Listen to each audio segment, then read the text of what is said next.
آپ یہ کہنا چاہ رہے ہیں کہ اگر کوئی بندہ زنا کرتا ہے تو ہم اسے کہیں گے یار اس کو مارو نہ، عمر قید کی سزا کر دو؟ اب تعزیرات میں بہت سارے ایسے مسائل آ جاتے ہیں، بہت ساری ایسی سزائیں ہیں کہ جن کی کچھ لمیٹیشنز ہیں، اور اگر اس سے کراس کرے گا تو پھر وہ سزا دی جائے گی، اگر نہیں کرے گا تو پھر اس کو چھوٹی کوئی نہ کوئی سزا دے دی جائے گی۔ کہ وہ کہتے ہیں کہ جو کفریہ معاملات ہیں نا، مینس کے عقائد کے حوالے سے، کہ اللہ تعالیٰ کو اگر اسٹیٹ جو ہے اس وقت اسلامک سسٹم کا حصہ ہے اور وہاں پہ رہ رہا ہے، اس ریاست پہ رہتا ہے، تو تعلیم کے حوالے سے بچوں کی تربیت وہ جیسے مرضی کر سکتا ہے، ہم اس پہ کوئی دباؤ نہیں ڈال سکتے۔ دیکھیں نا، Islamic system is the thing کہ آپ سوشل کانٹریکٹ میں لوگوں کے ساتھ، فلاں بندے پہ ظلم ہو رہا ہے، ٹھیک ہے، آپ نے اس کو اس کے حقوق دینے ہیں، فلاں بندے پہ جو ہے بندہ جو ہے وہ تو پھر ہم یہی چیز وہاں کیوں نہیں اپلائی کر سکتے؟ ایک مسلمان ہے، آپ کہہ رہے ہو کہ ہم کرسچینٹی کے ساتھ تو ہمارا لینا دینا ہی نہیں نا، ہم نے ایک مسلمان کو ٹھیک کرنا ہے جو مسلمان بگڑ چکا ہے، خراب ہو چکا ہے، اس کو سسٹم کا پتہ نہیں ہے اور اس کو تہذیب ثقافت کا اب نہیں پتہ، ہم نے اس کو اب سمجھانا ہے۔ سمجھایا جائے گا پہلے۔ کرنٹ سچویشن میں ہم یہ سارا کچھ نہیں کر سکتے۔ بسم اللہ الرحمن الرحیم۔ آج ہمارے ساتھ موجود ہیں حافظ سعد امجد صاحب۔ تو بیسیکلی ان کے ساتھ آج ہماری جو ڈیبیٹ ہوگی، جس معاملات میں ہمارے پوڈ کاسٹ آج ہم نے رکھی ہے، ڈیبیٹ میں نے اس لیے بولا ہے کہ ہمارے ہاں یہ رواج ہو چکا ہے کہ یہ پوڈ کاسٹ والا جو سامنے بیٹھا ہے نا، وہ جس کو بلایا ہے پوڈ کاسٹ پہ، اس کی ہر چیز سے ایگری کرے، جبکہ ایسا ممکن نہیں ہے۔ ہر انسان اپنا پوائنٹ آف ویو رکھتا ہے، اللہ تعالیٰ نے مختلف دماغ دیے ہیں، تو ایک طرح کی ڈیبیٹ بھی کہہ سکتے ہیں اس کو، یا پھر انجینئر صاحب کی طرح ہم کہہ سکتے ہیں اس کو کہ جس طرح وہ سیکولر والی ٹرم استعمال کر دیتے ہیں اسلام کے ساتھ، اسلامک سیکولر، تو ہم بھی اس کو کہہ رہتے ہیں کہ یہ جی پوڈ کاسٹ ہے لیکن ایک طرح کی ڈیبیٹ بھی ہے۔ انشاءاللہ اچھی طریقے سے ہم حافظ صاحب کے ساتھ کاؤنٹر کریں گے تاکہ ہماری نظریات کے اندر، آئیڈیالوجیز کے اندر اچھی طریقے سے کلیئرٹی آئے۔ تو ہم اپنے سوالات سٹارٹ کرتے ہیں۔ بیسیکلی ہمارا آج کا جو ٹاپک ہے، جس کے حوالے سے ہم نے حافظ صاحب کو انوائٹ کیا ہے، وہ ہے کہ detail discussion on Islamic system. ہمارے لبرلس کو بہت سارے موقع مل جاتے ہیں کہ کبھی اسلامک سسٹم کی فلاں بات پر وہ طنز کر دیتے ہیں، یا فلاں چیز پر وہ کہتے ہیں جی یہ کہاں سے آپ نے گھڑ لی ہے، یہ تو آج کی جو مورالٹی ہے اس پہ پورا نہیں اترتا۔ تو اس حوالے سے انشاءاللہ ہم حضرت سے سٹارٹ کریں گے۔ پہلا کویسچن حضرت ہمارا، کیا Islamic system out of date ہو چکا ہے؟ یہ پہلا کویسچن ہے، تاکہ آپ نے پہلے میں انشاءاللہ آپ کے ساتھ جو ہے وہ سمپلی کویسچن سٹارٹ کروں گا، مطلب کہ آپ سے کویسچن ہوں گے، آپ ان کا آنسر کریں گے۔ انشاءاللہ نیکسٹ جو ہمارا ہوگا نا مرحلہ، اس میں میں آپ کے ساتھ کاؤنٹر کروں گا انشاءاللہ۔ تو آپ سٹارٹ کیجئے، کیا Islamic system out of date ہو چکا ہے؟ بہت شکریہ آپ کا۔ بڑی خوشی ہوئی ہے کہ ہمارے جو نوجوان ہیں ان میں بڑا الحمدللہ یہ سوچ آ چکی ہے کہ وہ اسلامک سسٹم کے بارے میں سوالات اٹھاتے ہیں، ریز کرتے ہیں، اور پھر ڈیپلی اس کو سمجھنا چاہتے ہیں کہ اسلام اصل میں ہم سے کیا کیا تقاضے کرتا ہے، کیا چاہتا ہے، اور ہماری کیا اس کے بارے میں ذمہ داریاں ہونی چاہیے چینج لانے کے حوالے سے، یا اسلامک فلسفیز کے حوالے سے ہمارا کیا نظریہ اور عقیدہ ہونا چاہیے۔ تو اگر تو ایتھیزم کے بارے میں ابھی ڈیبیٹ چلنی ہے، یا نہیں، صرف ہم انشاءاللہ یہ تھوڑی اپنا اسلامک سسٹم ورسز اپنا یہ ٹھیک ہے سیکولرزم اس ٹائپ کی انشاءاللہ سٹارٹ ہوگی۔ انشاءاللہ نیکسٹ پوڈ کاسٹ میں ہم اس کو ضرور دیں۔ جی جی جی۔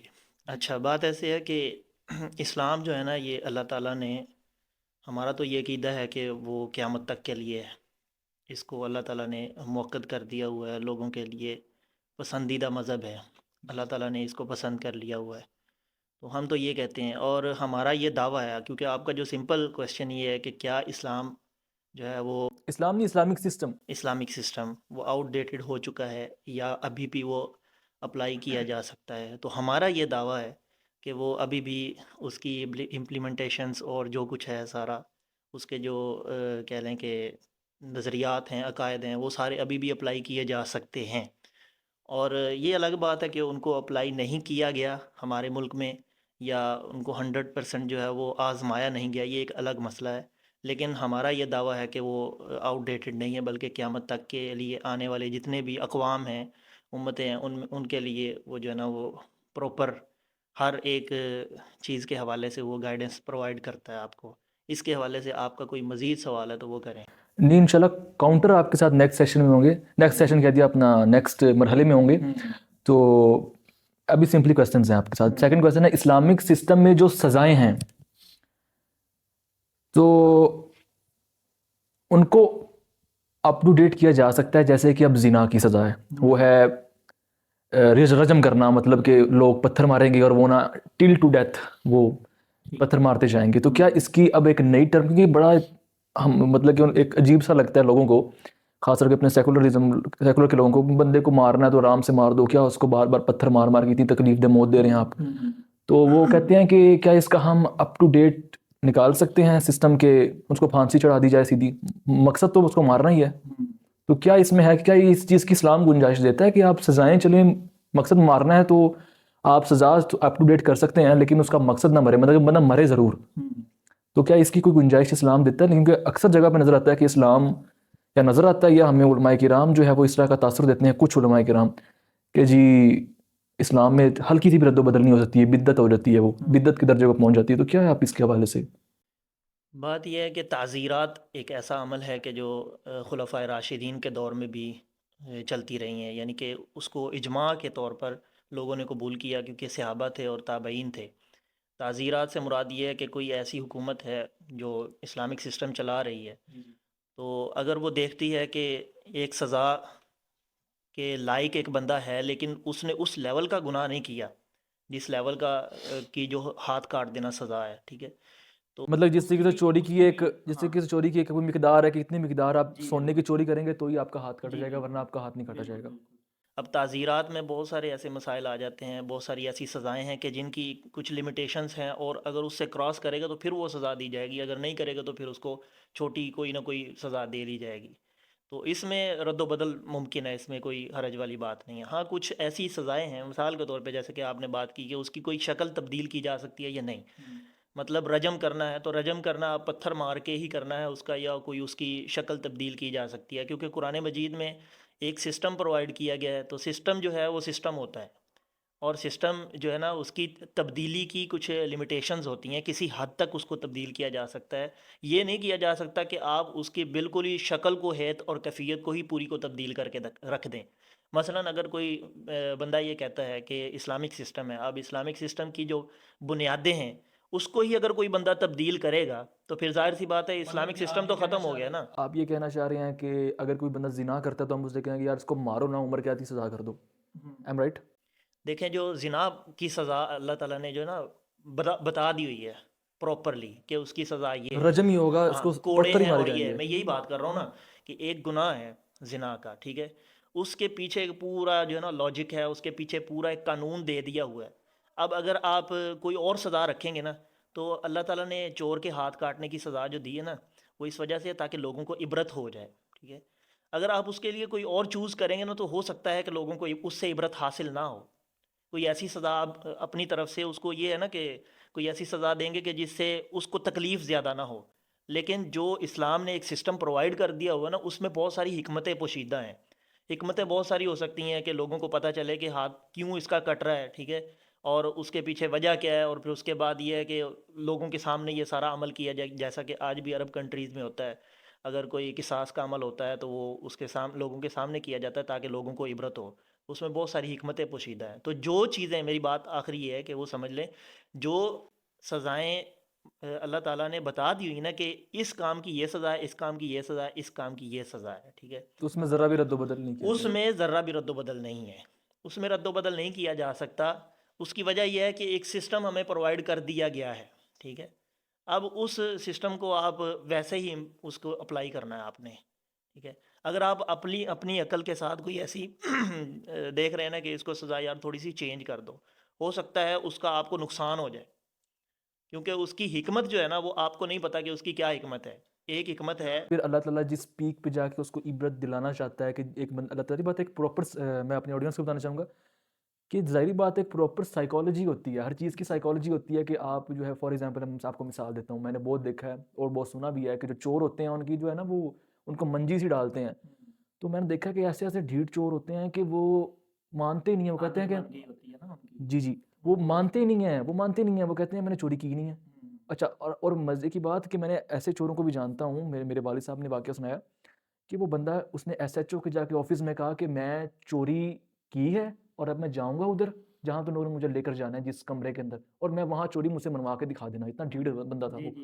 تو اب جس بندے کا ہاتھ ضائع ہوگا نا اس کو ایک الگ ہی طرح کا ڈر ہوگا کہ میرا ہاتھ ضائع ہو رہا ہے، میرا ایک پارٹ آف باڈی ضائع ہو رہا ہے. تو اللہ تعالیٰ نے ایک پراپر سائیکالوجی کے تحت سزائیں رکھی ہیں.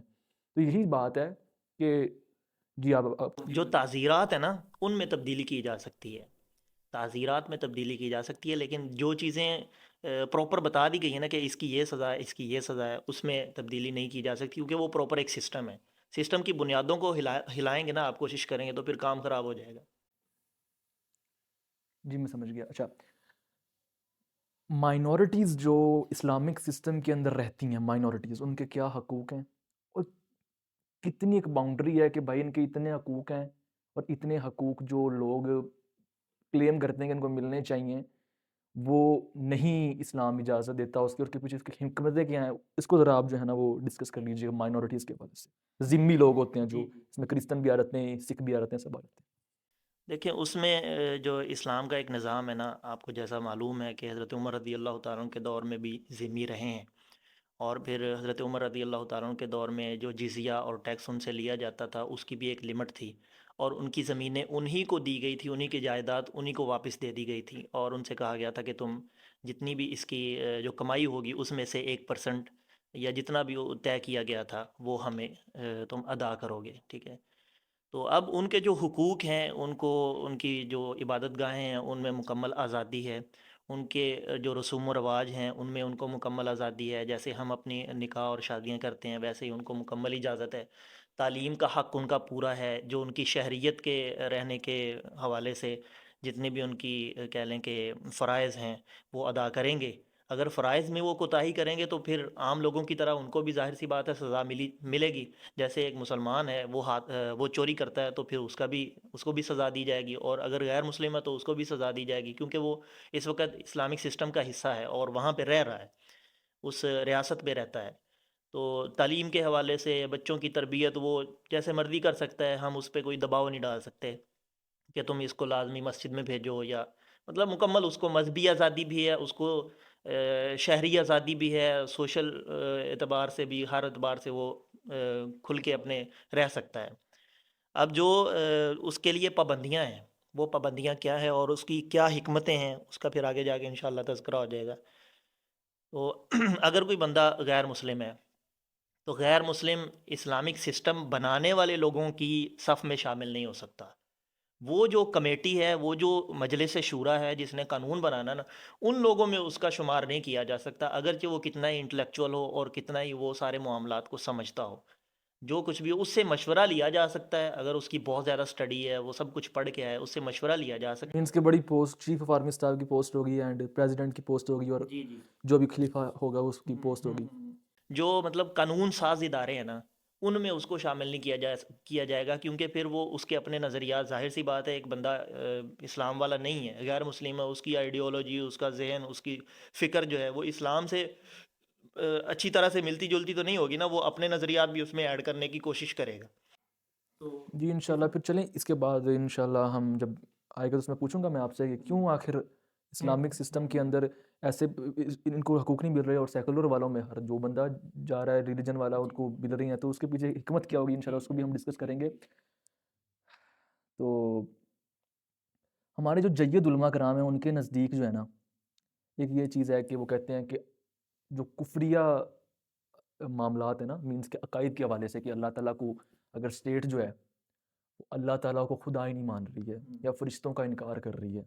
میرا پہلے بھی آپ سے اس بارے میں ڈسکس ہو چکا ہے، آپ نے مجھے یہی جواب دیا تھا اس کا، کہ وہ کہتے ہیں کہ جو کفریہ معاملات ہیں نا، جیسے اللہ کے نبی خاتم النبیین نہیں مانا جا رہا، اس طرح کے جو معاملات ہیں عقائد کے حوالے سے، جب تک وہ اسٹیٹ ان کو ڈینائی نہیں کرتی ہے، ان کو ماننے سے انکار نہیں کرتی ہے، تب تک وہ اسٹیٹ کے خلاف بغاوت نہیں کی جا سکتی، تب تک جنگی بغاوت نہیں کی جا سکتی. اپنے نظریات بتائے جا سکتے ہیں، جنگی بغاوت کی بات میں کر رہا ہوں، تو وہ نہیں کیا جا سکتا تب تک، بھلے وہ سود کا معاملہ چل رہا ہے. ٹھیک ہے، تو آپ کا یہی موقف ہے نا، نہیں کی جا سکتی بغاوت. تو پھر یہ تو ایک کہہ لیں کہ آپ کے عقائد کا سسٹم ہوا، عقائد کا معاملات ہوئے، یہ کوئی سوشل سسٹم تو نہ ہوا اسلام، کیونکہ سوشل سسٹم کے اندر تو آپ کا لوگوں کے ساتھ کانٹریکٹ ہوتا ہے کہ آپ جو ہے وہ لوگ ہیں.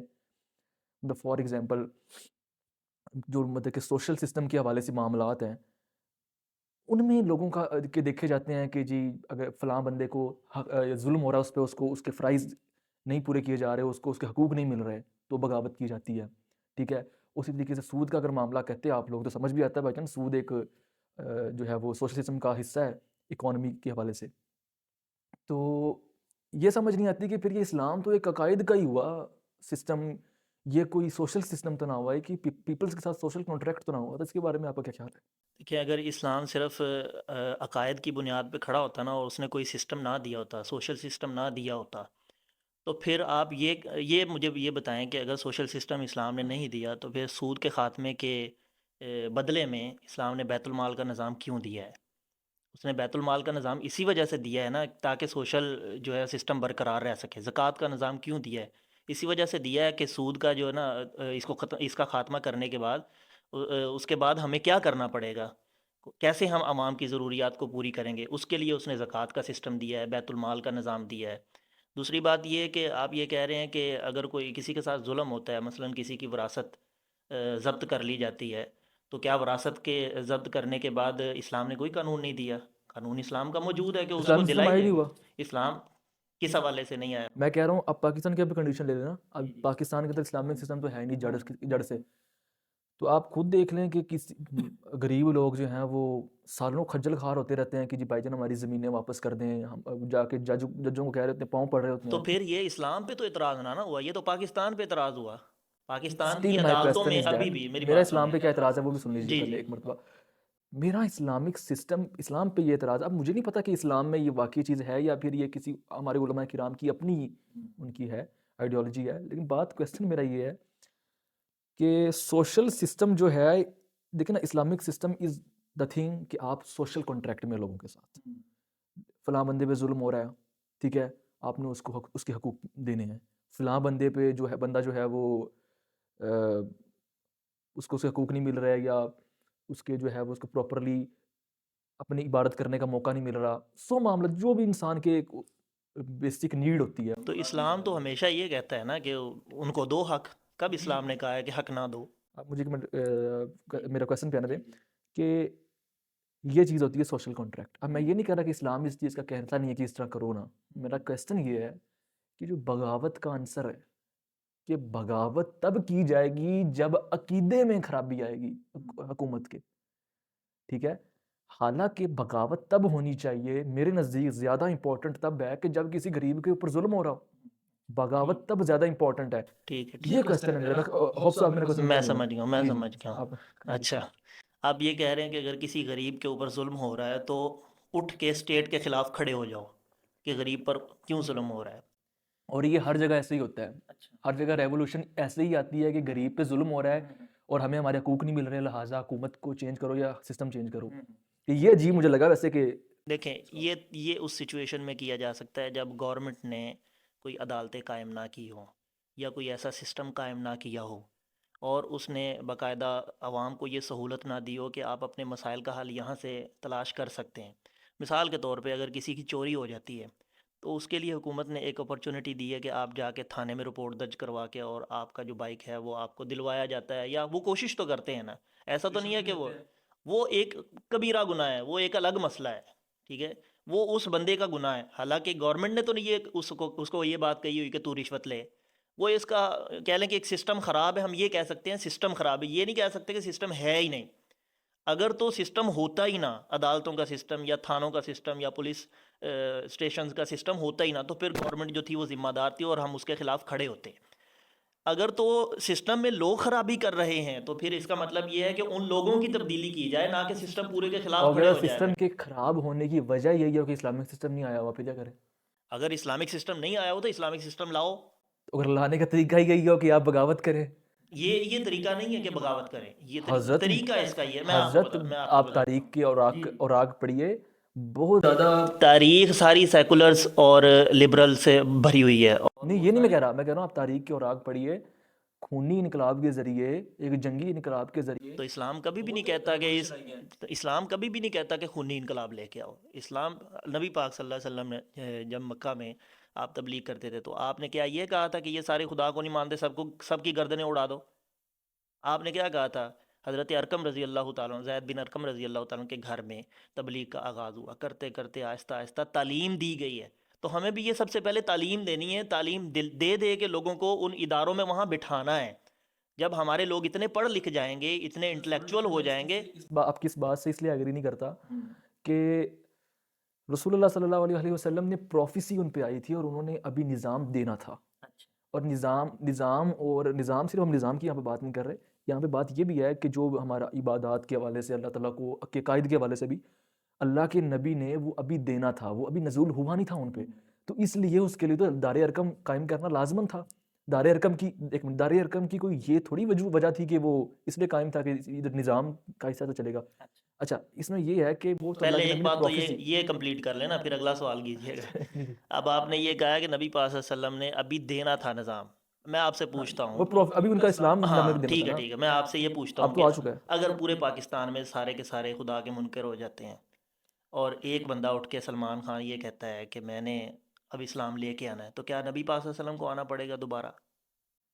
نہیں, ہمارے پاس اب تو آ گئی نا ساری ہدایت. ڈیوائن گائیڈنس آ گئی نا, تو اسی سے ہی تو آپ نے ابھی کرنا ہے. وہ جو آپ پیچھے جا کے چکر چلا رہے ہو وہ ابھی کیوں نہیں چلا رہے؟ حالانکہ اگر اب آپ کا لوگ ساتھ دینے والے ہیں, موجود ہیں, آپ چاہتے ہو کہ وہ شروع سے پیچھے چکر چلے اور پھر جا کے ایک بندہ اٹھے اور پھر ڈیوائن گائیڈنس لے کے اٹھے اور سارا لوگوں کو سمجھائے. وہ کام ابھی کیوں نہیں ہو سکتا حالانکہ آپ کا ساتھ دینے والے لوگ موجود ہیں؟ اس کا آپ کے پاس کیا جواب ہے؟ اس کا میرے پاس یہ جواب ہے حضرت, دیکھیں جو بات ہو رہی ہے نا ان لوگوں کے حوالے سے جس کے آپ کہہ رہے ہیں کہ وہ مسلمان نہیں ہیں, اس کو ہم نے دینا ہے دین اسلام کی دعوت, لیکن یہاں پر ہم نے سسٹم لے کر آنا ہے. اور جو اب آپ کرسچن سے تو ایکسپیکٹ نہیں کر سکتے نا کہ بھائی جان آپ اسلامک سسٹم کے لیے میرے ساتھ جدوجہد کریں, وہ تو نہیں کرے گا, لیکن ایک مسلمان کرے گا. تو ہمارے پاس آڈینس ہی وہ ہے کہ جو اسلامک سسٹم کے لیے مسلمان ہے. تو اچھا, آڈینس ایسی ہے تو پھر ہم اس کو کیا کریں گے؟ سب سے پہلے اس ٹریک پہ چڑھانے کے لیے ہمارا کیا طریقہ کار کیا ہوگا؟ تعلیم کے علاوہ کوئی راستہ نہیں ہے. آپ اپنے بچے کو بگڑے ہو, مثال کے طور پہ میں آپ کو بتاتا ہوں, آپ کا بچہ چوری کرتا ہے تو آپ اس کو کیا کہتے ہو کہ گھر آ تیری گردن اتار دوں گا, تیرا ہاتھ کاٹ دوں گا. اس کو کیا کہتے ہو؟ سمجھاتے ہو, اس کو پاس بٹھاتے ہو, اس کو بتاتے ہو کہ اسلام میں یہ اس کی سزا ہے, بیٹا اس سے باز آ جاؤ, ایسا کرو ویسا کرو, دینی تعلیم دیتے ہو یا اچھی چیزیں سمجھاتے ہو, اس کو ادب سکھاتے ہو, تہذیب سکھاتے ہو. تو جب یہاں اپنے بچے کو تہذیب اور ادب سکھایا جاتا ہے اور اس گناہ سے بچنے کے لیے کہا جاتا ہے, تو پھر ہم یہی چیز وہاں کیوں نہیں اپلائی کر سکتے؟ ایک مسلمان ہے, آپ کہہ رہے ہو کہ ہم کرسچینٹی کے ساتھ تو ہمارا لینا دینا ہی نہیں نا. ہم نے ایک مسلمان کو ٹھیک کرنا ہے جو مسلمان بگڑ چکا ہے, خراب ہو چکا ہے, اس کو سسٹم کا پتہ نہیں ہے اور اس کو تہذیب ثقافت کا اب نہیں پتہ. ہم نے اس کو اب سمجھانا ہے. تو کیا اس کے خلاف ہم, اگر وہ غلطی پہ ہے, ایک مسلمان بندہ ہے, اگر وہ غلطی پہ ہے تو ہم اس کو یہ تو نہیں کہیں گے کہ تجھے سزا دی جائے اور تیرے خلاف بغاوت کروں گا. اسے یہ کہنا چاہیے کہ میں تجھے تعلیم دوں گا اور تعلیم کے ذریعے سے اس کو اس ٹریک پہ چڑھانا ہے. لیٹس کلیئر می کہ میں کیا کہہ رہا ہوں کہ میں یہ نہیں کہہ رہا کہ فار ایگزامپل کوئی 1000 بندہ بیٹھا کہ آج اسلامک سسٹم لے کر آنا, صبح وہ فوج پہ چڑھائی کر دے. نو, میں یہ نہیں کہہ رہا, اس طرح کا تاثر میں نہیں دینا چاہ رہا. میرا کہنا ہے کہ اسی طریقے سے سیم یہی بات جیسا ساحل ادیم صاحب یہی تو اعتراض ہے مین کہ ساحل ادیم صاحب چڑھے ہوئے ہیں فوج کے اوپر. نہیں, وہ یہی اعتراض ہے ان کا علماء کرام سے کہ بھائی جان آپ لوگ کہتے رہتے ہو کہ جی بغاوت نہیں جائز, صرف یہ جو ہے نا وہ تبلیغ کے ذریعے. تو وہی بات ہے, وہ ساحل ادیم کہتے ہیں کہ ہمیں پولیٹیکلی ایکٹیو ہونا پڑے گا, اور پولیٹیکلی ایکٹیو ہونے کے بعد صرف یہ نہیں کہ آپ جو کہہ دو کہ وہ یہ جماعت اسلامی کی طرح یا ٹی ایل پی کی طرح آپ جو ہے وہ اپنی جماعت میں بنا لو ڈیموکریسی کی, پھر آپ کہیں کہ آہستہ آہستہ ہم سسٹم میں سرایت کریں گے اور جب سارے کے سارے چیف آف آرمی اسٹاف سے لے کر ہر جگہ ہمارے بندے بھرتی ہو جائیں گے تب ہم اسلامک نظام لے کر آئیں گے. کیونکہ اور یہ ڈاکٹر سارا احمد صاحب کی بات ہے, انہوں نے کہا اگر خون کے بغیر انقلاب آنا ہوتا تو اللہ کے نبی کے دور میں آ جاتا, لیکن وہاں بھی اگر سینکڑوں صحابہ کرام کی جانیں گئی ہیں تو خونی انقلاب کے بغیر ہرگز اسلامی نظام نہیں آنے والا.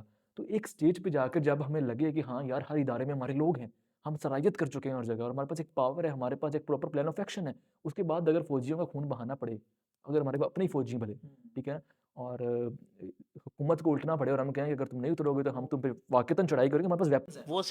وہ سچویشن ہو رہا ہے. ہم کر رہے ہیں کرنٹ سچویشن کی بات. کرنٹ سچویشن میں آپ کو بتاتا ہوں, کرنٹ سچویشن میں ہم یہ نہیں کر سکتے کہ اٹھ کے بغاوت کر دیں اور سارا کچھ سسٹم ہم تبدیل کر دیں. ٹھیک ہے, کرنٹ سچویشن میں ہم پریشر بلڈ کر سکتے ہیں اور ہمیں کرنا چاہیے, اور علماء کرتے بھی ہیں اور بیانات بھی دیتے ہیں اور سارا کچھ ہوتا ہے. ٹھیک ہے, اب آپ کہہ رہے ہیں, میں آپ کو ایک منٹ, اب آپ یہ کہہ رہے ہیں کہ ہم اس سچویشن میں چلے جاتے ہیں کہ ہماری, جیسے ساحل ادیم صاحب کی آپ نے مثال دی کہ وہ پولیٹیکلی ایکٹیو ہونا چاہتے ہیں اور ان کے سر پہ بیٹھنا چاہتے ہیں, اداروں میں اپنے بندے بٹھانا چاہتے ہیں. اب اداروں میں بندے کیسے بیٹھیں گے؟ ایجوکیشن سے ہی بیٹھیں گے نا, ان پڑھ جاہل تو نہیں نا وہاں پہ جا کے بیٹھ جائیں گے. ایجوکیشن سے ہی وہاں بندے بیٹھیں گے. وہ اسی لیے تو کہہ رہے ہیں کہ مسلم آئیڈینٹی کا نام لیتے ہیں اور کہتے ہیں کہ بندے ادھر بیٹھیں. میری بات کمپلیٹ ہونے دیں. وہ کہتے ہیں کہ ادھر بیٹھ جائیں گے, بیٹھنے کے بعد ہمارے پاس اتنی پاور آ جائے گی, پاور آنے کے بعد اب ہمیں سسٹم چینج کرنا ہے. سب سے پہلی تب بھی یہ کوشش ہوگی کہ خون نہ بہایا جائے, اور کوشش تب بھی یہ ہوگی کہ ہمارے اب بندے بیٹھے ہوئے ہیں پوسٹوں پہ, پریشر بلڈ کرو. جب تک پریشر بلڈ کرنے سے کام نکل رہا ہے نا, آپ وہاں پہ بغاوت نہیں کر سکتے. اور یہ موریلٹی بھی یہ کہتی ہے, موریلٹی اور اخلاقیات بھی اسی بات کا درس دیتے ہیں کہ جب تک آپ نے ہاتھ نہیں اٹھانا, اگر کوئی مزاحمت کرتا تو پھر آپ کر سکتے ہو مزاحمت. مطلب کہ فار ایگزامپل لوگ آگے سب عوام ڈیموکریسی بھی یہی چاہ رہی ہے, ڈیموکریسی کہ اسلامی نظام آنا چاہیے. لوگ باہر سڑکوں پہ نکلے ہوئے ہیں, اور جو ہمارے لوگ, ہمیں پتہ ہے کہ اگر یہ عوام جو ہم باہر نکال رہے ہیں تو بے وقوفانہ طریقے سے ہم ان کو جو ہے وہ ان کی توپوں کی زد میں لا کے مروا نہیں دیں گے. وہ ظالم بیٹھے ہوئے ہیں نا اوپر. ابھی ایک منٹ, میں اپنے کہیں پر جو اوپر ظالم بیٹھے ہوئے ہیں, ابھی تو انہوں نے اپنا چہرہ چھپایا ہوا ہے, لیکن اصل میں تو وہ ظالم ہی ہے نا, ٹھیک ہے نا. تو وہ اپنے وقت آنے پر کارروائی کریں گے, توپیں چلائیں گے. تو میں یہ نہیں کہہ رہا کہ عوام کو جو آپ ایسے نکال دو, نہیں. آپ کے لوگ ہر ادارے میں بیٹھے ہوئے ہیں, اب آپ کے پاس پاور ہے, آپ کو پتہ ہے کہ اب آپ خونی انقلاب اگر لے کے آئیں تو انقلاب واقعتاً آ بھی جائے گا, ٹھیک ہے. اب کیا ہوتا ہے کہ اب فوج یا کوئی بھی ہمارا ادارہ ہے, یا ظاہری بات ہے حکومت ہی کہتی ہے نا فوج کو کرو, تو حکومت جو ہے اور فوج جو ہے وہ اگر پیش قدمی آگے کرتے ہیں اور پہلے فائر کرتے ہیں, پہلے شیل برساتے ہیں, بوم پھینکتے ہیں, تو کیا اب ہم مزاحمت کر سکتے خونی انقلاب کے لیے؟ مجھے آپ یہ بتائیں کہ اگر آپ کو راستے میں جاتے ہوئے کوئی روک لیتا ہے اور آپ کو گولی مارنے کا کہتا ہے کہ جو کچھ ہے نکال دو, ٹھیک ہے, آپ سب سے پہلے کیا کرتے ہو؟ اپنی جان بچانے کے لیے موبائل اس کو دیتے ہو, اپنا سارا کچھ اس کو دے دیتے ہو, ٹھیک ہے. جہاں تک ہمیں جان بچانے کے لیے کچھ کرنا پڑتا ہے ہم کرتے ہیں, ٹھیک ہے. اسی طرح ہاں ہاں میں آپ کو بتا دوں, اب جب آپ اس سچویشن پہ پہنچ جاؤ گے نا, پہنچنے کے بعد جب تک آپ کا کام نکل رہا ہے انگلی ٹیڑھی کرنے کے بغیر, تب تک آپ ان سے نکلواؤ گے. مثال کے طور پہ اگر آپ کو چور یہ کہتا ہے سارا کچھ لینے کے بعد بھی کہتا ہے کہ میں تجھے ماروں گا, ٹھیک ہے, اب آپ نے اپنی جان بچانی ہے نا. تو اس سچویشن میں اگر آپ کا کام نکل رہا ہے اور نکلنے کے بعد بھی آپ کو فوج یہ کہتی ہے کہ ہم آپ کو ماریں گے, تو یہ تو پھر سیدھا سیدھا ظلم ہے. فار اس ایگزامپل وہ کے کہتی خلاف ہے اٹھا فار جانا ہے. ایگزامپل وہ کہتی ہے کہ اپنا یہ دعویٰ چھوڑ دو کہ اسلامی نظام لے کے آنا تو میں چھوڑ دیں گے, پھر کیا ہم کیا دعویٰ چھوڑ کے پیچھے ہٹ جائیں؟ دعوے میں سچویشن کو دیکھا جائے گا کہ دعویٰ وہ کس حد تک کہہ رہے ہیں, کس کو چھوڑا جائے, ٹھیک ہے. اگر تو وہ اسلام کی بنیادوں کے بارے میں بات کر رہے ہیں, بنیادوں سے کیا مراد ہے؟ بنیادوں سے مراد یہ ہے کہ جو پورا ایک نظام ہے, زکوٰۃ کا نظام ہے, ٹھیک ہے, اس میں ایمانیات آ جاتی ہیں, اخلاقیات آ جاتی ہیں, پھر اس کے بعد بیت المال کا نظام ہے, سود کا خاتمہ ہے, مثال کے طور پہ ایسی چیزیں ہیں. تو اگر تو وہ یہ کہتے ہیں کہ تم یہ اپنا کام چھوڑ دو, سود کے نظام کے خلاف تم بولنا چھوڑ دو, ٹھیک ہے, تو ظاہر سی بات ہے اس سچویشن پہ جا کے ہم یہ کر سکتے ہیں. ابھی جب تک ہمارا سیدھی انگلی کے ساتھ گھی نکل رہا ہے ہم نکال لیں گے.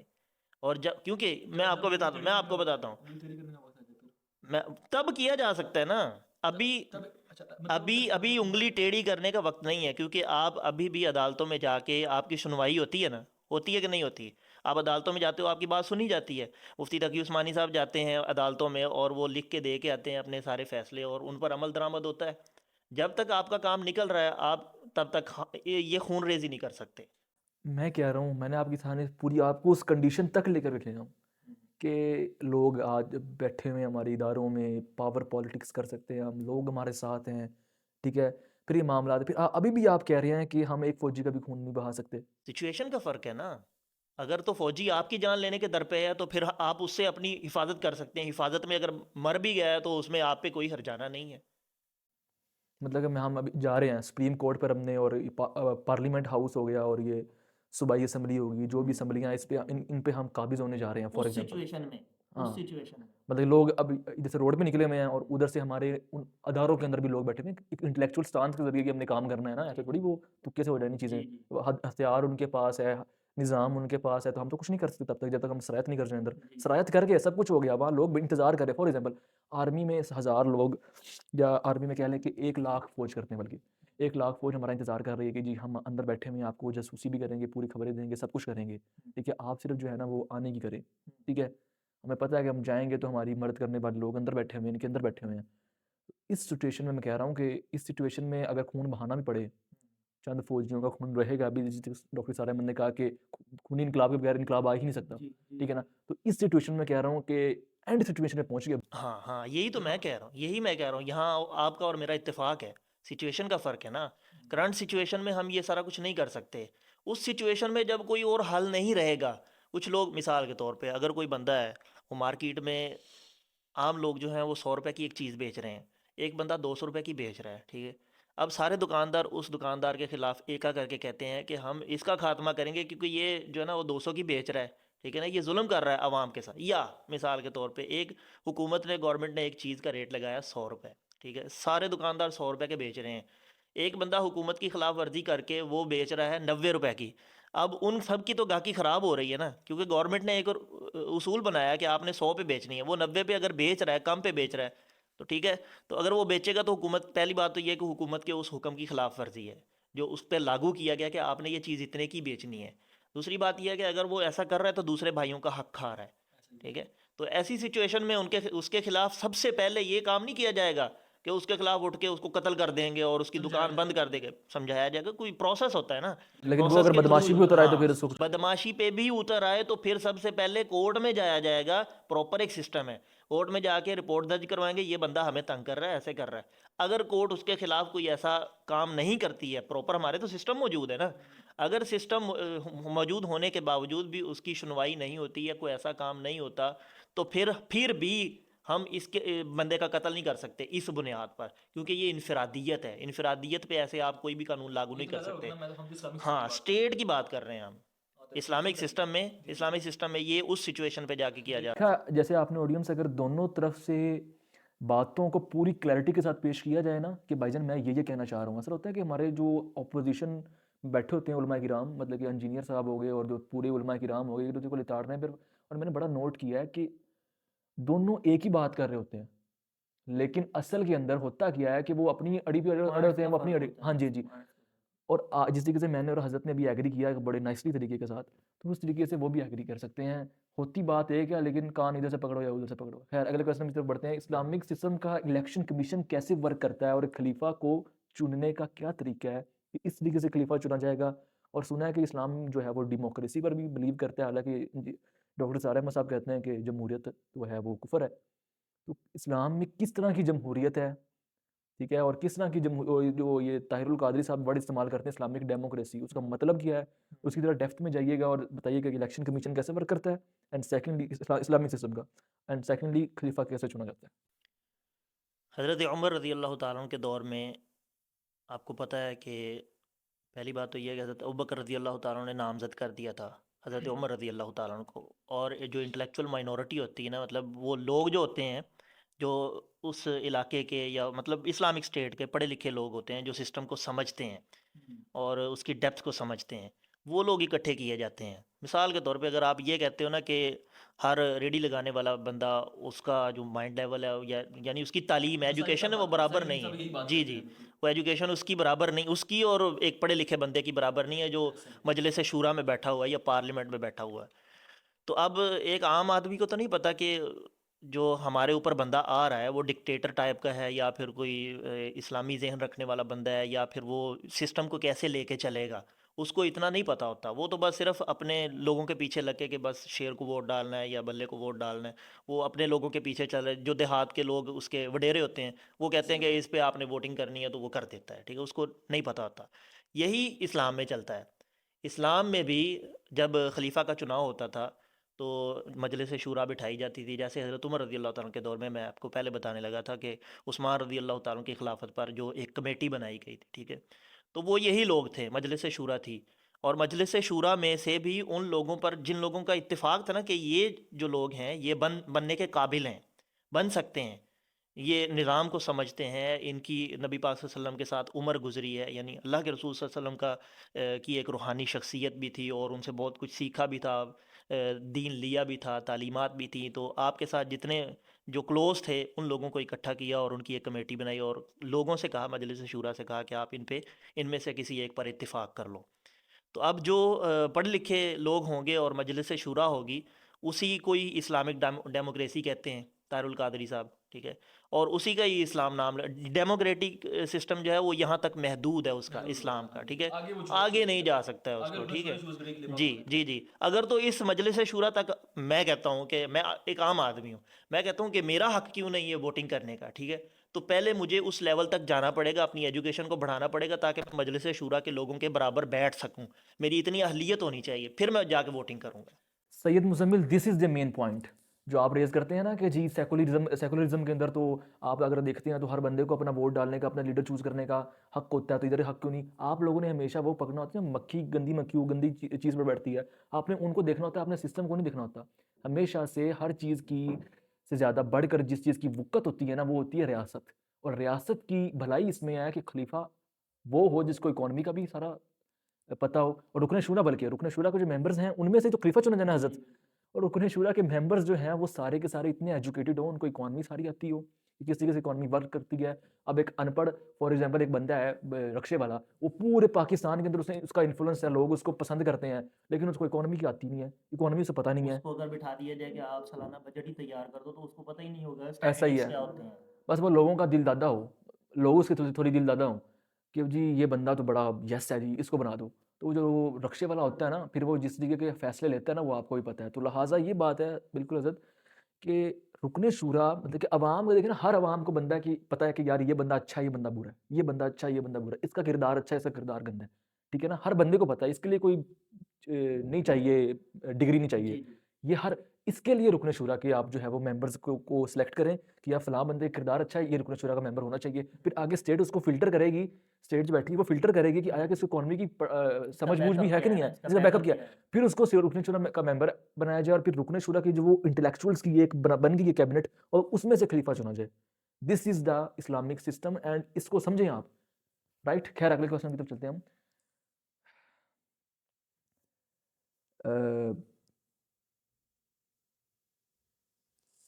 کیا اسلامک سسٹم میں جب کسی جگہ کو فتح کیا جاتا ہے تو کیا لازماً ہوتا ہے کہ آپ نے بت گرانے؟ یہ وہ محمود غزنوی والی ایک وہ آئیڈیالوجی، وہ سید مزمل صاحب بھی کہتے ہیں کہ جو بچہ پیدا ہوتا ہے آپ اسے کہتے ہیں محمود غزنوی نے سومنات کے مندر اکھاڑ کے رکھ دیے تھے، تو بیٹا تو بھی بڑا ہو کے محمود غزنوی بنے گا۔ وہ اس آئیڈیالوجی کے ساتھ بڑا ہوتا ہے، اور وہ شروع سے ہی نفرت کرتا ہے اور کہتا ہے کہ ایک دن میں بھی آؤں گا، ہیرو بنوں گا، میں جو ہے بت گرا کے رکھ دوں گا سب کے۔ تو کیا آپ مجھے یہ بتائیں کہ اب آپ اگر آپ کا یہ ایک آرگیو ہے کہ جی ان کی کتابوں میں لکھا ہوا، تو آپ مجھے یہ بھی بتائیں نا کہ ایک اب جو ان کا جمہور جو ہے ہندوازم کا، وہ کہتا ہے بھائی ہمارا خدا ہے، ہم نے اس کو پورا کرنی، ہماری یہ عبادت کا حصہ ہے، بھلے ان کی کتابوں میں لکھا ہوا، بھلے ان کی کتابوں میں لکھا ہوا، لیکن وہ اس کو خدا مانتے ہیں اپنا، اور آپ کہہ رہے ہو ہم ان کے بت گرا دیں گے۔ تو یہ کیا مینٹیلٹی ہے؟ اور ایک اور چیز، اللہ کے نبی نے جو فتح مکہ کے اندر اگر تو بت گرانا غلط ہے، تو اللہ کے نبی نے فتح مکہ کے دوران وہ تزار منات، عزا اور منات کے جو گرائے تھے بت، وہ کیوں گرائے؟ جی دیکھیں جب مکہ فتح ہوا ہے نا، تو آپ کو پتہ ہے کہ مکہ فتح کے وقت تمام لوگ مسلمان ہو گئے تھے مکہ کے رہنے والے، کیونکہ ان کا ذہن تبدیل ہو چکا تھا، سچویشن ہی بدل چکی تھی ساری۔ اور نبی صلی اللہ علیہ وسلم نے جب وہاں ظہر کی نماز پڑھائی، اور اکرمہ بن ابی جہل کا وہ واقعہ جب وہ چھوڑ کے مکہ کو نکل گئے تھے، بھاگ گئے تھے، اور پھر کشتی میں سوار ہو گئے اور پھر واپس آئے، تو اللہ کے رسول صلی اللہ علیہ وسلم پر انہوں نے کتنے مظالم ڈھائے تھے، اور مکہ کے سارے لوگ منتظر تھے کہ اب محمد صلی اللہ علیہ وسلم ہمارے ساتھ پتہ نہیں کیا کریں گے۔ تو آپ نے فرمایا لا تثریب علیکم الیوم، میں تمہیں معاف کرتا ہوں ساروں کو، تم نے جو میری پشت کے اوپر، میرے کندھوں کے اوپر اوجڑیاں رکھی اور میرے راستوں میں کانٹے بچھائے اور سارا کچھ کیا، میں وہ تمہیں سب کچھ معاف کرتا ہوں، اور سب لوگ مسلمان ہو گئے۔ اب ایک ایسی جگہ، ایسی ریاست یا کوئی ایسا ملک جہاں پہ سب لوگ جو ہیں وہ سمجھ چکے ہیں اس بات کو کہ بتوں کی پوجا کرنا یہ درست نہیں ہے، یہ ہمارا دین نہیں ہے، اور لوگوں کا جو ذہن ہے وہ مکمل طور پر تبدیل ہو گیا۔ اب وہاں بتوں کو اگر رکھا بھی جائے کوئی تک نہیں بنتا، اور اگر رکھ بھی دیے جاتے تو انہی لوگوں نے جو ان کو پوجتے تھے اپنے ہاتھوں سے انہوں نے توڑ دینے، اگر اللہ کے رسول صلی اللہ علیہ وسلم نہ توڑتے تو، کیونکہ اب ذہن تبدیل ہو چکا ہے، سب کچھ ان کا جو نا لیول چینج ہو چکا ہے۔ اور سب صحابہ کرام نے، اور ان صحابہ کرام نے جو فتح مکہ میں مسلمان ہوئے تھے، ان سب نے مل کے ساتھ توڑا۔ جی بالکل ایسا ہی ہے، سب نے ایسا کیا۔ اب دیکھیں جو رہی بات کہ بتوں کو توڑا جائے گا، ان لوگوں میں کہ جن کا یہ ذہن بن چکا ہے کہ یہ ہمارے خدا ہیں، ان لوگوں کو جا کے ڈائریکٹ یہ نہیں کہا جائے گا کہ پیچھے ہٹ جو، ہم آپ کے بت گرانے آئے ہیں، آپ کی عبادت گاہیں جو ہے نا مسمار کرنے کے لیے آئے ہیں۔ تو ان کو مکمل آزادی دی جائے گی، اور ان کو تبلیغ کے ذریعے سے ان کے ذہن بدلے جائیں گے، جیسا کہ محمد بن قاسم کی مثال ملتی ہے۔ محمد بن قاسم جب سندھ میں آیا اور اس نے آ کے جو ہے نا فتوحات کرنے کے بعد اس نے یہ نہیں کہا کہ سارے بت جتنے بھی ہیں وہ گرا دو، یہاں تک کہ اس نے ان کے ساتھ اتنا اخلاق کے ساتھ پیش آیا کہ عورتوں نے محمد بن قاسم کے بت بنانے شروع کر دیے، محمد بن قاسم کی شکل کے بت بنائے اور ان کو پوجنا۔ بالکل ہے، تاریخی حوالے موجود ہیں اس کے جو نا کیا کہتے ہیں اس کو، دیبل کی جو جتنی بھی کتابیں ہیں اس کی تاریخ کے حوالے سے، وہ میں پرووائڈ کر سکتا ہوں انشاءاللہ آپ کو۔ انجینئر صاحب تو کہتے ہیں کہ وہ محمد بن قاسم بڑا کوئی شریر آدمی تھا، بنو امیہ کی بایو پروڈکٹ تھا۔ وہ آپ کو پتہ ہے کہ انجینئر صاحب کا ایک خاص پرسپیکٹو کے حساب سے اس کو بنو امیہ کے ساتھ ریلیٹ کرتے ہوئے اس وجہ سے اس کے ساتھ وہ ایسی باتیں جوڑ دیتے ہیں۔ ادروائز اگر اس کو دیکھا جائے تو وہ جو اس کی باتیں ہیں کہ اس نے ایک پتھر کے اوپر اپنا پاؤں رکھ کے یہ کہا تھا کہ جو افق کی جانب سے ایک نکلتا ہے ستارہ، میں اس کی زندگی پر رشک کرتا ہوں کہ یہ تھوڑی دیر کے لیے نکلتا ہے، اور صبح کے وقت جو نکلتا ہے تھوڑی دیر کے لیے نکلتا ہے، لیکن پوری دنیا کو یہ پیغام دے کے جاتا ہے کہ صبح ہونے والی ہے۔ تو محمد بن قاسم کی جو کیفیت تھی وہ یہی تھی کہ اس کی 17 سال عمر تھی، لیکن پورے سندھ کو وہ اسلام کا پیغام دے کے گیا تھا۔ اس کی کتنی بڑی یہ قربانی ہے، اور اس نے وہاں آ کر تبلیغ کا آغاز کیا، یہاں تک کہ اتنی مؤثر تبلیغ ہوئی اس کی کہ لوگوں نے، خواتین نے اس کے بت بنا کے پوجنا شروع کر دی، اور اس نے اس کو روکا کہ آپ نے یہ کام نہیں کرنا، میں کوئی خدا نہیں ہوں، میں کوئی دیوتا نہیں ہوں۔ ہسٹری پر میری گریپ بڑی کمزور ہے، میں ہسٹری کو اتنا جانتا نہیں ہوں، باقی انشاءاللہ اس بارے میں ریسرچ کر کے اگلے پوڈ کاسٹ میں ضرور اس کو ڈسکس کریں گے، ان حوالے سے کاؤنٹر بھی کروں گا، لیکن میرے ہسٹری کے اندر اتنا نہیں ہے۔ خیر اچھا، یہ مطلب کہ بات، اچھا ہاں آپ تھوڑی خیر سوری محمود غزنوی کو تو ذرا کلیریفائی کریں نا کہ وہ جو اس نے سومناتھ کے مندر ڈھا دیے تھے، اور حالانکہ اتنی عوام تھی، اور اس نے غلطی کی کیا؟ اور دوسرا آپ ابھی اس بات پہ تھے کہ ان کے ساتھ پراپر ڈیبیٹ کی جائے گی، اور ڈیبیٹ کے بعد اگر وہ مانتے ہیں تو گرائے جائیں گے بت، اور اگر وہ نہیں مانتے، کیونکہ آپ دیکھتے ہی ہیں کہ کتنے مسلمانوں سے زیادہ ہمیں کہتے ہیں ٹیررسٹ، اور خود اتنے زیادہ وہ شدت پسند ہیں، تو آپ مجھے تو نہیں لگتا کہ وہ مانیں گے 100 200 300 یہاں بریلیوں کا منوا لیں۔ میری بات سنیں، کیا اگر آپ آرگومنٹس دیتے ہیں اور حقیقی ان کی کتابوں سے نکال کر ان کو بتاتے ہیں کہ آپ کی اپنی کتابوں میں، سنسکرت میں اور دیگر کتابوں میں بتوں کی پوجا کرنا حرام قرار دیا گیا، آپ کے بڑوں نے، گرو نانک نے اور وغیرہ وغیرہ جتنے بھی ہیں، ان تمام نے یہ کہا ہے، آپ ان کی کتابوں سے ان کو جب ثابت کرو گے، ان کے سامنے آ جائے گا، اب ان کے پاس یہی جواب ہوگا نا کہ یہ کتابیں جو ساری یہ حق ہیں، ٹھیک ہے ان کی ہیں، لیکن ہم اس کو نہیں مانتے، ٹھیک ہے، یہی ان کی سچویشن ہوگی نا، یہی وہ آگے سے کہیں گے۔ اب ان پر حق واضح ہو چکا ہے، وہ اندر سے اس بات کو فیل کریں گے کہ یار واقعتاً مسلمان درست کہہ رہے ہیں، ٹھیک ہے۔ جب وہ ایک نسل گزر جائے گی نا تو آنے والی نسل میں وہ چیز کمزور ہوتی جائے گی، کمزور ہوتی جائے گی، تو ہم اس کی کمزور ہو کے مکمل ختم ہونے کا انتظار کریں گے، اور ان کے ساتھ ڈیبیٹ جاری رکھیں گے جب تک وہ جو ہے نا مکمل طور پہ ان کی ذہنیت بدل نہیں جاتی۔ جب ذہنیت بدلے گی، جب اتنا کام کمزور ہو جائے گا ان کا کہ ہم اگر ان کے خلاف کوئی مزاحمت کرتے بھی ہیں تو وہ ڈیبیٹ کے حساب سے مزاحمت، مطلب یہ نہیں ہے کہ ہم ان کی جو ہے نا مسمار کر دیں گے ان کی جو عبادت گاہیں، ایسا بالکل نہیں کیا جائے۔ بہتر ہوگا کہ ایسی سچویشن کریٹ کر دی جائے کہ جس میں فتح مکہ کے اندر خود انہوں نے بت گرایا تو وہ اس سچویشن تک لے کے جائیں گے ہم ان کو ڈیبیٹ کے ذریعے سے۔